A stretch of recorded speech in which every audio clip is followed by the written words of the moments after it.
বৃন্দাবন ধাম ভ্রমণের জন্য আর নেই কোনো চিন্তা। রাধেশ্যাম কুঞ্জ এবং বৃন্দাবন বিহারী হোমস্টে আপনাদেরকে দিচ্ছে একই ছাদের নিচে সকল সুযোগ সুবিধা।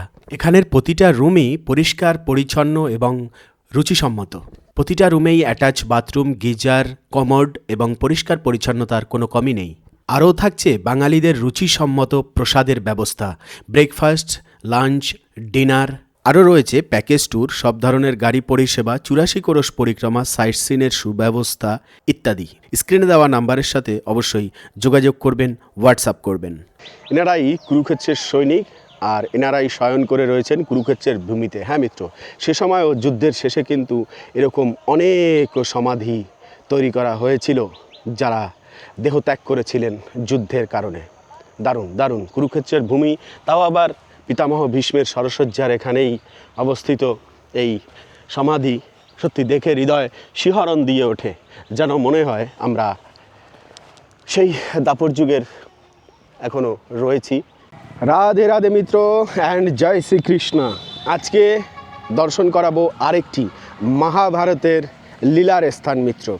বর্তমানে রয়েছি হরিয়ানা রাজ্যের কুরুক্ষেত্র শহরে। কুরুক্ষেত্র থেকে প্রায় 16 কিলোমিটার দূরে অবস্থিত আমাদের মহাভারতের খুব প্রিয় পাত্র, তাকে সবাই চেনেন। কি নাম বলুন তো?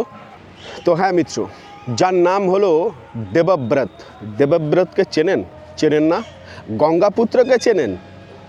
তাও চেনেন না মিত্র। উনি এমন একজন পাত্র যিনি মাকে তো হারিয়েছেন ছোটোবেলা, জন্ম হতেই, আর তারপরে তো বিরহে গঙ্গার তটে গিয়ে কাঁদতেন। কেন কি ওনার মা ছিল গঙ্গা দেবী, পিতার নাম হলো শান্তনু মহারাজ। হ্যাঁ, কুরুক্ষেত্রের স্থান যার নামে, সেই কুরুবংশেরই পুত্র উনি দেবব্রত। তারপরে শান্তনু মহারাজ তার স্ত্রী গঙ্গা যখন চলে গেলেন স্বর্গে, তখন উনি তো একা হয়ে পড়েন। তারপরে আবার ওনার হৃদয়ে দিয়ে বসেন মৎস্যকন্যা। তার নাম কি জানেন? সত্যবতী। সত্যবতীকে যখন হৃদয় দিলেন, তখন বিবাহ আসলে ওনার সাথে তার পিতা করাতে চাননি, শান্তনু মহারাজের সাথে। কেন কি জানেন? দেবব্রত অলরেডি আছেন, তারপরে যদি দ্বিতীয় বিবাহ করেন তাহলে তার পুত্রটা কি রাজা হতে পারবেন? পারবেন না। তাই কিন্তু তার সাথে বিবাহ দিতে চাননি সত্যবতীর পিতা। কিন্তু আমাদের এই দেবব্রত যে আছেন, উনি কিন্তু পিতার জন্য তার মাকে নিয়ে এসেছিলেন। মানে হলো সত্যবতীর পিতার কাছে গিয়েছিলেন দেবব্রত মহারাজ এবং গিয়ে বলেছিলেন যে আমার পিতার জন্য আপনার কন্যাকে দিন। বলে হ্যাঁ দিতে তো পারি, তবে রাজা তো আমার সত্যবতীর সন্তানই হওয়া উচিত। যদি সেটা সম্ভব হয় তাহলে অবশ্যই দেব। তখন বললেন যে অবশ্যই হবে, রাজা করব। বলেন না, তুমি বললেই তো আর হবে না। পরবর্তী সময়ে যখন তোমার বিবাহ হবে তখন তো রাজা অবশ্যই তার সন্তানেরাই হবে, তাই না? বলছেন না, হবে না। আমি প্রতিজ্ঞা করছি আজ থেকে চিরজীবন কুমার থাকব। আপনি আপনার কন্যাকে দিন এবং আমার পিতার সাথে বিবাহ করান। তো দেখুন, নিজের পিতার মনের কথা বুঝে কিন্তু সেই সত্যবতীকে এনে দিয়েছিলেন পিতার হাতে, তারপরে তুলে দিলেন। তুলে দেওয়ার পর সেই পিতা তাকে আশীর্বাদ দিলেন। কি আশীর্বাদ জানেন? উনি এমন একজন মহাভারতের পাত্র যে ওনার নামে বলতে গেলে সম্পূর্ণ মহাভারতই ছয়ে রয়েছে। মিত্র, তার পিতা আশীর্বাদ দিলেন যে ওনার ইচ্ছা ছাড়া কখনোই তাকে মৃত্যু স্পর্শ করবে না। হ্যাঁ, কুরুক্ষেত্রের ভূমিতেও যখন সরসজ্জায় উনি শায়িত ছিলেন, যতক্ষণ উনি না চাইলেন ততক্ষণ কিন্তু তার মৃত্যু হয়নি। এবারে বলুন তার নাম কি? হ্যাঁ, কেন কি উনি ভীষণ প্রতিজ্ঞা নিয়েছিলেন, আর সেই প্রতিজ্ঞা হলো চিরকুমার। ওনার বয়স কিন্তু 400 বছর ছিল এবং এই 400 বছরে কিন্তু এই হস্তিনাপুরের গদিকে উনি রক্ষা করেছেন এবং উনি চিরকুমার ছিলেন। তাই ভীষণ প্রতিজ্ঞা নিয়েছিল দেখেই ওনার নাম হয়েছে পিতামহ ভীষ্ম। তো আজকে আমরা মিত্র যে স্থানটি দর্শন করব সেটি হলো পিতামহ ভীষ্মের সেই পবিত্র স্থান, যে স্থান দর্শন করার জন্য অনেক ভক্তরাই অনুরোধ করেছিলেন। আজকে নিয়ে এসেছি কুরুক্ষেত্রের এই ভূমি হরিয়ানাতে। চলুন তাহলে এই ভিডিওটির মাধ্যমে আমরা শুরু করি সেই স্থানের দর্শন। এবারের প্রশ্ন হলো এই যে কুরুক্ষেত্রের ভূমিতে এখনও কি আগের সেই পুরনো স্মৃতি রয়েছে? কিছু কি দর্শন করা যেতে পারে? হ্যাঁ, যেতে পারে, অবশ্যই একটুখানি রয়েছে সেই স্মৃতি। কোন স্থানে? সেটি হলো এই মন্দিরের ঠিক পিছন দিকেই অনেক আগের একটুখানি স্থাপনা রয়েছে, একটি কুটিয়া রয়েছে। এটি হলো এই মন্দিরের পুরনো অংশ। দেখুন, বড় ইট এবং ছোট ইট মিলিয়ে এই স্থানটি নির্মাণ করা হয়েছে। আর এই হলো পবিত্র আমাদের কুরুক্ষেত্রের ভূমি। এই যে মাটি দর্শন করছেন, এটিও কিন্তু কুরুক্ষেত্রের মাটি। এখন তো আর লাল নয়, তবে এখনও যেন উকি মেরে সেই পুণ্য আত্মারা ডাকে যে দেখো আমরাই হলাম কুরুক্ষেত্রের যুদ্ধের সাক্ষী। সেই মাঠ পরন্ত বিকেলে দর্শন করছেন, কুরুক্ষেত্র ভূমি। এর থেকে সৌভাগ্য আমাদের কি আছে মিত্র? হ্যাঁ, কত শিবির, কত হাতি, কত ঘোড়া আর কত বাণ নিক্ষেপ করা হয়েছে এই আকাশ মার্গে, যার ধ্বনিতে সম্পূর্ণ ব্রহ্মাণ্ড কম্পায়মান হয়ে গিয়েছিল।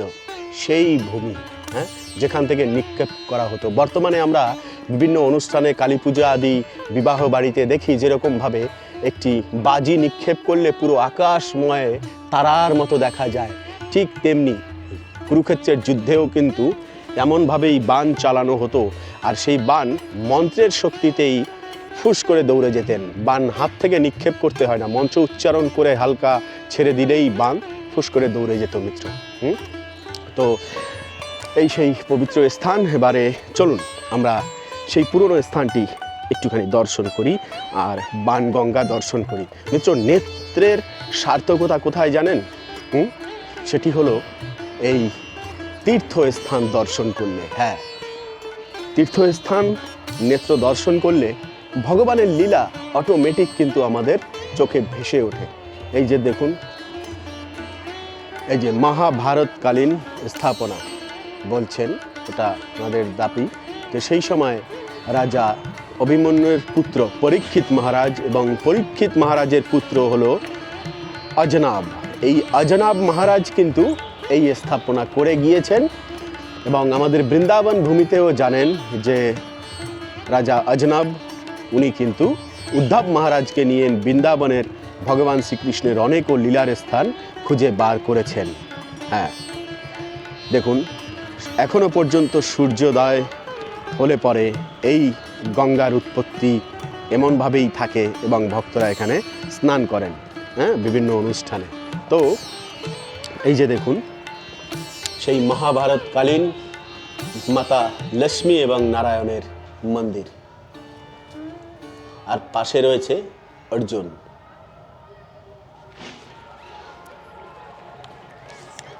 দেখুন ভক্তের জন্য ভগবান কি কি না হয় আমরা সবাই জানি না, যে আমরা তো সবাই জানি আর কি, ভগবান শ্রীকৃষ্ণের বন্ধু হলো অর্জুন। কিন্তু একটা কথা কি জানেন, ভগবান শ্রীকৃষ্ণের এবং অর্জুনের আরেকটি সম্পর্ক রয়েছে। জানেন কি কি সম্পর্ক বলুন? হ্যাঁ, ভগবান শ্রীকৃষ্ণ কিন্তু অর্জুনের শালা। কথাটা প্রথমবার শুনছেন নাকি আপনার জানা ছিল? অবশ্যই কমেন্ট করে জানাবেন। হ্যাঁ, ভগবান শ্রীকৃষ্ণ যখন দ্বারকায়, তখন অর্জুন চলে গিয়েছিলেন দ্বারকায়।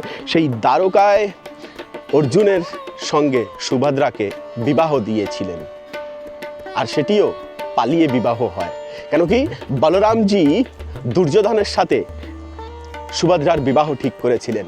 এদিকে সুভদ্রা মন দিয়েছেন অর্জুনকে। তখন ভগবান শ্রীকৃষ্ণ কি করবেন? বিবাহ তো করাতেই হবে। তখন রথ দিয়ে নিজে পাঠিয়ে দিলেন যে যাও তোমরা পালিয়ে যাও।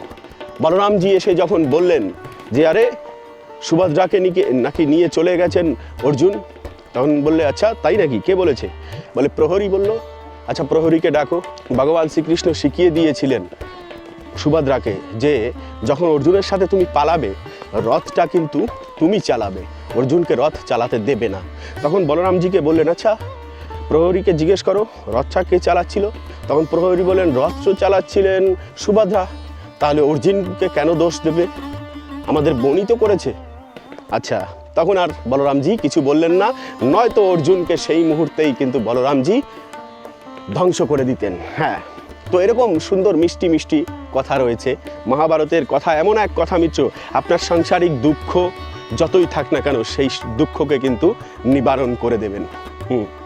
দেখুন চলতে চলতে কুরুক্ষেত্রের রণাঙ্গনের আরও গভীরে চলে আসলাম। হ্যাঁ, সেই স্মৃতিটুকু মিত্র মনে করার জন্য এখানে একটুখানি কাঁচা মেঠো পথ লক্ষ্য করতে পারছি, আর ভূমিটিকে আরও কাছ থেকে বিকেলবেলা দর্শন করার জন্য এগিয়ে আসা। যে এই সেই পবিত্র ভূমি যেখানে, আচ্ছা মাটি নাকি এখনো লাল দেখা যায়। লাল কি আছে? না, তবে খুঁড়লে এখনো নাকি লাল পাওয়া যায়। সে এখনো লাল থাক আর না থাক, আমরা কি সেই লাল দেখতে চাই, নাকি হৃদয়টা লাল আছে সেটাকে সাদা করতে চাই? হ্যাঁ, আমাদেরকে সাদা করতে হবে হৃদয়। এই মহাভারতের সব লীলা, ভাগবতমের সব লীলা আদি সব কিছু জেনে অধ্যয়ন করে এবং শ্রবণ করে।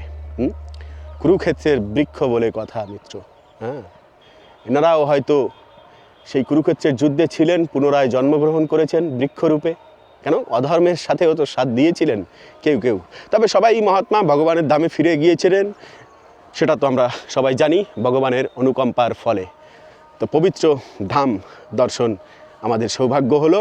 দেখুন কুরুক্ষেত্রের কতটা ভিতরে আমরা চলে এসেছি বর্তমানে বিকেলবেলা। আর আমরা যেরকম ব্রজবাসীদের দেখতাম, তাদের সাথে কিন্তু এই হরিয়ানার ভক্তদের অনেক মিল রয়েছে। বিকেলবেলা অনেক কান্ডা তৈরি করেন এখানে। भैया इसको क्या बोलते हैं आप लोग? ये इसको गोस्से। अच्छा अच्छा, ঠিক আছে, ধন্যবাদ। তো দেখুন, এক এক দেশে এক এক রকম ভাষা। এই যে কান্ডাটা আমরা বলি ব্রজ ভাষায়, হ্যাঁ, মথুরা বৃন্দাবনে, কিন্তু এটাকে বলে গোস্সে। আর এই গোস্সে একটা নতুন নাম জেনে গেলাম। আর এর পাশেই রয়েছে পাঞ্জাব রাজ্য। কত সুন্দর বৃক্ষ এখানে রয়েছে। আর অনেক মহাত্মাদের সমাধিও এখানে রয়েছে, সাধু মহাত্মাদের। এই যে দেখুন ত্রিশূল, এবং এখানে প্রদীপ দেওয়া হয়, যেন মনে হচ্ছে এনারাই কুরুক্ষেত্রের সৈনিক। হ্যাঁ, এনারাই কুরুক্ষেত্রের সৈনিক, আর এনারাই শয়ন করে রয়েছেন কুরুক্ষেত্রের ভূমিতে। হ্যাঁ মিত্র, সে সময়ও যুদ্ধের শেষে কিন্তু এরকম অনেক সমাধি তৈরি করা হয়েছিল যারা দেহত্যাগ করেছিলেন যুদ্ধের কারণে। দারুণ দারুণ কুরুক্ষেত্রের ভূমি, তাও আবার পিতামহ ভীষ্মের সরসজ্জার এখানেই অবস্থিত এই সমাধি। সত্যি দেখে হৃদয় শিহরণ দিয়ে ওঠে, যেন মনে হয় আমরা সেই দাপর যুগের এখনও রয়েছি এবং সেই সব কিছুই দর্শন করছি, যেন কিছু কাল ব্যতীত হয়েছে। এভাবেই সত্যতেতা দাপর কলি চলতেই থাকবে। আবার পুনরায় সব কিছু নির্মাণ হবে, আবার গোবিন্দ আসবেন তার ভক্তদেরকে দিয়ে এমন সুন্দর সুন্দর লীলা করবেন। এই যে সুন্দর একটি কুণ্ড দর্শন করতে পারছেন বর্তমানে, অনেক বড় আকারে বর্তমানে, কিন্তু সেই সময় এই কুণ্ড থেকে এই জল কে উত্তোলন করেছিলেন মিত্র জানেন? হ্যাঁ, মহাভারতের আর এক বীর যোদ্ধা, যার ধনুরের নাম হলো গান্ডীব। তার ধনুরের টঙ্কারে পুরো বিশ্বময় ধ্বনিভূত হতো। শিবজিকে পরাক্রম দেখিয়ে তার কাছ থেকে পশুপাত অস্ত্র পেয়েছিলেন, যার নাম হলো অর্জুন। হ্যাঁ মিত্র, ভগবান শ্রীকৃষ্ণের প্রিয়পাত্র অর্জুন এখানেই বাণ নিক্ষেপ করে জলপান করিয়েছিলেন দেবব্রত মহারাজকে, মানে পিতামহ ভীষ্মকে। হ্যাঁ, তো পিতামহ ভীষ্মর সরসজ্জা কিন্তু ওখানেই রয়েছে, আমরা অবশ্যই দর্শন করব সেই স্থানে। তবে তখন পিপাসায় যখন কণ্ঠ শুকিয়ে আসে আর অনুরোধ করেন জল পান করার জন্য, আর তখনই কিন্তু জল প্রদান করেছিলেন। এমন একটি বাণ নিক্ষেপ করেছিলেন এখানে ভূমিতে যে সেই বাণ থেকেই গঙ্গার উৎপন্ন হয় এবং অন্তকালে মায়ের দেখা পেয়ে যান। কারণ কি, গঙ্গার পুত্রই হলেন পিতামহ ভীষ্ম। তো চলুন সেই স্থান দর্শন করি, সেই পবিত্র স্থান। মিত্র, এই যে স্থানটি দর্শন করছেন, মনে হতে পারে এটি সাধারণ একটি ভূমি, কি আছে বর্তমানে কলিযুগে, কিছুই নেই, হ্যাঁ, চারিদিক পুরো ফাঁকা, বাড়ি ঘর হয়ে গিয়েছে, অনেক কিছু, তাই না?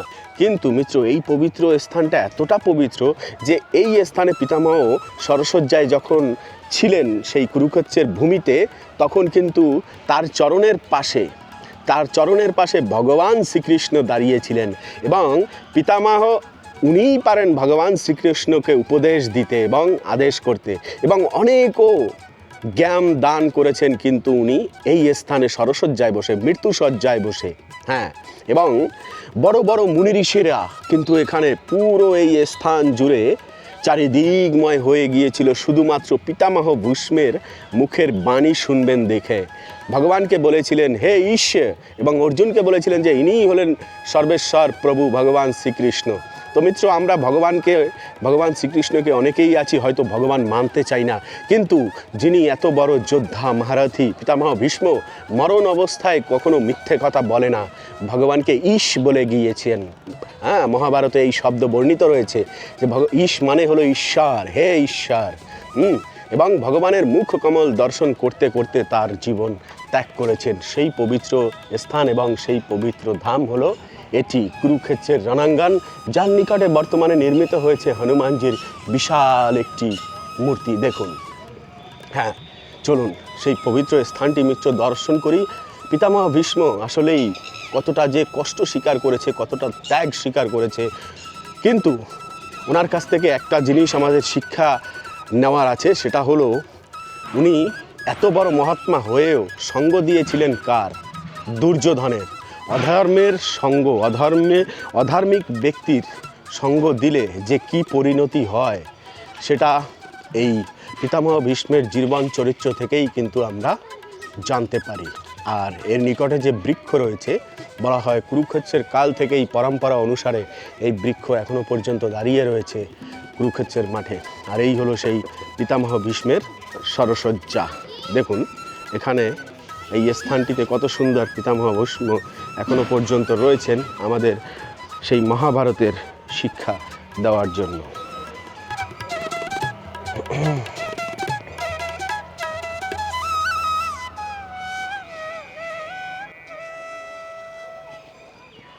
আমাদের এই পিতামহ ভীষ্ম মহাভারতের পাণ্ডবদের জন্য যেরকম প্রেম ছিল, সেরকম কৌরবদের জন্য প্রেম ছিল। যুগ যুগ ধরেও অমর হয়ে থাকছে আমাদের হৃদয়ে, সে হলো পিতামহ ভীষ্ম। তো মিত্র, পিতামহ ভীষ্মের জীবনী বা মহাভারত দিয়ে আমরা আরও অনেক কিছু কিন্তু জানতে পারি। জানেন, কুরুক্ষেত্রের রণাঙ্গনের জন্য ভগবান শ্রীকৃষ্ণ প্রতিজ্ঞা নিয়েছিলেন যে উনি কোনোদিনও কুরুক্ষেত্রের যুদ্ধ চলাকালীন অবস্থায় অস্ত্র হাতে নেবেন না। কিন্তু পিতামহ ভীষ্মের কারণেই ভগবান শ্রীকৃষ্ণকে রথের চাকা পর্যন্ত তুলতে হয়েছিল হাতে, সেটাকেও অস্ত্র মানা হয় এক কথায়। কিন্তু তখন পা জড়িয়ে দিয়েছিলেন কে জানেন? ওনার প্রিয় পাত্র, ভগবান শ্রীকৃষ্ণের প্রিয় পাত্র, যার নাম হলো অর্জুন, যিনি ওনাকে জল প্রদান করেছিলেন। হ্যাঁ, সেই অর্জুন পা জড়িয়ে ধরেছিলেন ভগবান শ্রীকৃষ্ণের, এবং ভগবান শ্রীকৃষ্ণ পিতামহ ভীষ্মকে মারার জন্য এগিয়ে গিয়েছিলেন। কেন জানেন? সেই দিনকারের যুদ্ধে মিত্র, পিতামহ ভীষ্ম এমনভাবে বাণ নিক্ষেপ করেছিল যে সেই বাণ এত স্পিড এবং গতিশীল ছিল যে তার ডান হাতটা চক্রের মতো দূর থেকে মনে হচ্ছিল, এত ফুর্তির সাথে উনি বাণ নিক্ষেপ করেছেন। আর কোনো দিন কুরুক্ষেত্রের যুদ্ধে এতদিন বা তার আগে এত যুদ্ধ হয়েছে, কোনো দিন অর্জুনের গা থেকে ঘাম ঝরেনি, কিন্তু পিতামহ ভীষ্মের বাণের কাছে অর্জুন তো বাচ্চা। হ্যাঁ, ভগবান শ্রীকৃষ্ণ না থাকলে কোনোদিনই এই কুরুক্ষেত্রের যুদ্ধ পাণ্ডবেরা জিততে পারতেন না। পিতামহ ভীষ্মের মতো ধনুর্ধরকে হারিয়ে দেওয়া মিত্র মুখের কথা কার জন্য? ভগবান শ্রীকৃষ্ণের জন্য। ভগবান প্রতিজ্ঞা নিয়েছিলেন যে উনি অস্ত্র তুলবেন না, কিন্তু পিতামহ ভীষ্ম বাধ্য করেছিলেন অস্ত্র তোলার জন্য। মানে অর্জুনের দিকে এত পরিমাণে বাণ নিক্ষেপ করেছেন, ভগবান শ্রীকৃষ্ণ সেই কষ্ট সহ্য করতে পারেনি, তাই উনি অস্ত্র হাতে তুলে লাফিয়ে পড়েছিলেন পিতামহ ভীষ্মের দিকে। মিত্র, আজকে সেই স্মৃতির স্থান আমরা দর্শন করছি। কত ভাগ্যশালী! ভিডিওর মাধ্যমে হলেও একটি সময় এমন ছিল, সে সময়টা কারো হাতে মোবাইল ছিল না, টিভিতে এত তীর্থস্থানও প্রচারিত হতো না। আজ ঘরে বসেও এমন সুন্দর সুন্দর লীলার স্থান, কুরুক্ষেত্র, মহাভারতের পবিত্র স্থান দর্শন করতে পারছি মিত্র, এ আমাদের অন্যতম ভাগ্য। এবং চলুন এখন আমরা যাই, এই মন্দিরের মধ্যে পঞ্চ পাণ্ডবরা রয়েছেন, তারা কেমন আছেন তাদেরকে দর্শন করে আসি।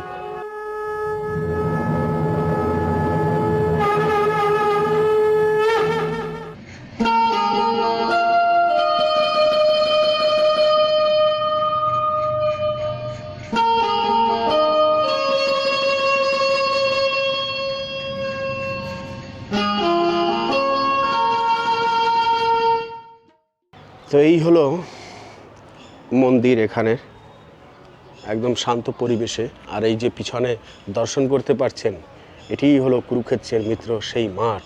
হ্যাঁ, মুনি ঋষিদের পদচিহ্ন এখনও রয়েছে এই ভূমিতে।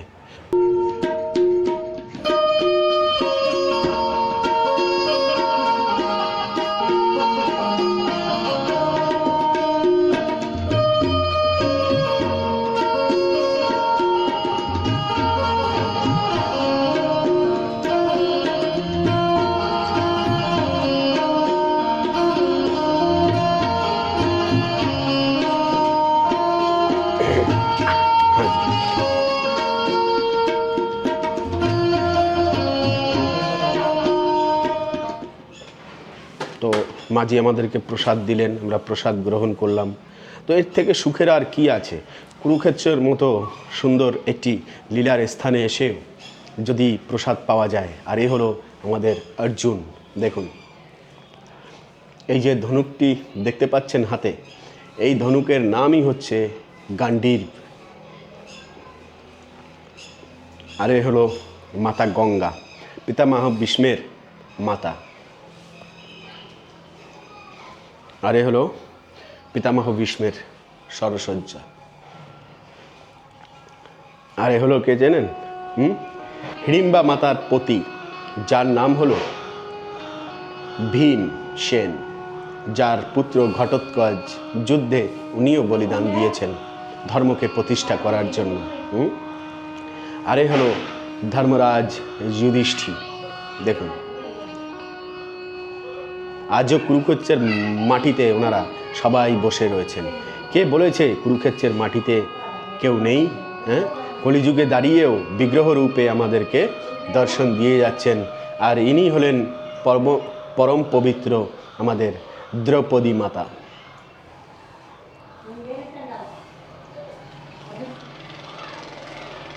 আর এই হলো সামনের দৃশ্য।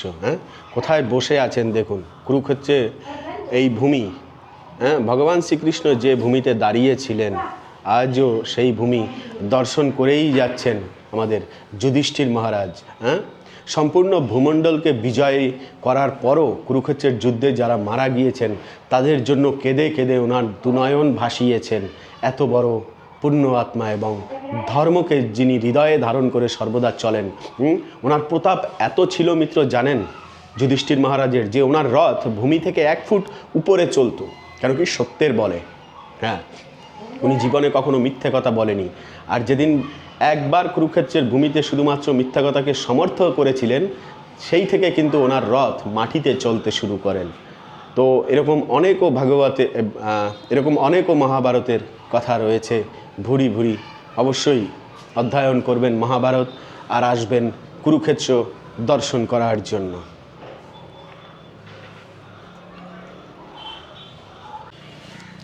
তো চলুন, পিতামহ ভীষ্মের আমরা তো কথা শ্রবণ করলাম, তো পিতামহ ভীষ্মের কৃপা নেব না? পিতামহ ভীষ্মের কৃপা তাহলে মিত্র আমরা কিভাবে পাবো? সেটি হলো প্রসাদের মাধ্যমে। চলুন এবারে আমাদের কুরুক্ষেত্রের ভূমিতে প্রসাদ গ্রহণ করব। আজকে ভান্ডারা প্রসাদ আছে। খিদে খিদে পেয়েছে, আর অটোটা এত ঝাঁকাচ্ছিল, ওরে ভগবান। হ্যাঁ জি জি। তো দেখুন, আস্তে আস্তেই কিন্তু প্রসাদের আয়োজন হয়ে গেল। आप जो देंगे वो लेंगे। हाँ, थोड़ा बहुत। ये डिजिटल मार्केटिंग हो रही है क्या? नहीं नहीं, ये वृंदावन से आया ना, तो वृंदावन के लिए कुरुक्षेत्र धाम का चलता है वीडियो। अरे क्या बात है, क्या बात है। चावल दीजिए, हम चावल ले लेंगे। चावल लो प्रभु। हाँ, चावल बहुत है अपने पास।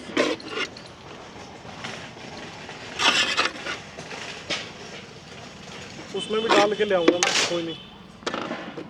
इसी में ही हो जाएगा हम लोग।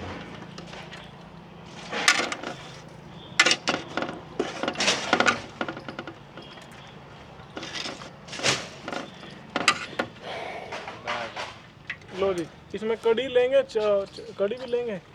कड़ी थोड़ा थोड़ा सब दे ये दो। हलवा है। पूड़ी भी है भाई? पूड़ी है भाई, ये भी रखिए, पूड़ी भी दे देंगे। हाँ, इसमें दे दीजिए। क्या तो मैं खाता नहीं यार, जो खा रहे हो वही देंगे। ले लो। अच्छा, हलवा देंगे हाँ बिल्कुल। इसमें? हाँ। लो जी लो। हाँ, हाँ ले जाओ, पूरी तना दे देंगे। ये बात कर दी तना। बस आओ बैठ जाते हैं। कहाँ बैठे? ऊँचे आके बैठ जाते हैं। ওই তো ওখানে ওই গাছের নিচে বসার জায়গা আছে। তো যাই হোক, যদি থাকে নছিবে আপনি আপনি জুটিবে। দেখুন, তো পিতামহ ভীষ্মের আচ্ছা কুরুক্ষেত্র ভূমিতে প্রসাদ পাওয়ার আনন্দই আলাদা। জয় শ্রীকৃষ্ণ। কপাল। তাহলে মিত্র, আজকের কুরুক্ষেত্রের এই লীলাটির সাথে সাথে এই ভিডিওটি এখানেই এন্ড করছি। পরবর্তী ভিডিওতে আবার আপনার সাথে দেখা হচ্ছে, কথা হচ্ছে। সে অবধি সঙ্গে থাকবেন, ভালো থাকবেন। জয় জয় শ্রীকৃষ্ণ।